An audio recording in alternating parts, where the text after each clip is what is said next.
Hello everyone, আসসালামু আলাইকুম। সবাই কেমন আছেন? তো আজকে মুই বানামো গাজরের হালুয়া। হালুয়াটা খাইতে মোর দ্বারা কিন্তু ভালোই লাগছে। তো আপনারাও বাড়িতে ট্রাই করে দেখবেন, ইনশাআল্লাহ ভালো হবে।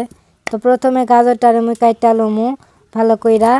তো ভালো করে চিলা লমু, তারপর গোল গোল কইরা কাটমু যাতে গাজরটা তাড়াতাড়ি সিদ্ধ হয়। মোর আবার খিদা লাগছে, তো এই যে গাজরটা গোল গোল করে কাইটা লইছি।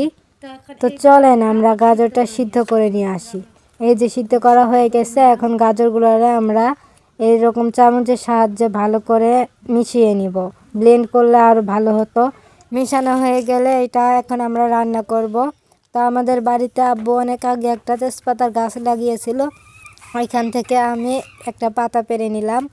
তো এখন চলেন আমরা রান্না করতে যাই। প্রথমে কড়াইতে তেল দিয়ে দেব সামান্য, বেশি তেল না। আমি আবার একটা মাত্র গাজর ছিল, ওইটা দিয়ে ভাবলাম একটু হালুয়া বানিয়ে খাই।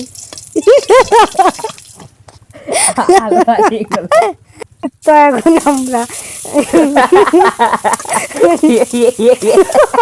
তো ভিডিও বানাতে বানাতে হাসি পেয়ে গেছিল। এটা আবার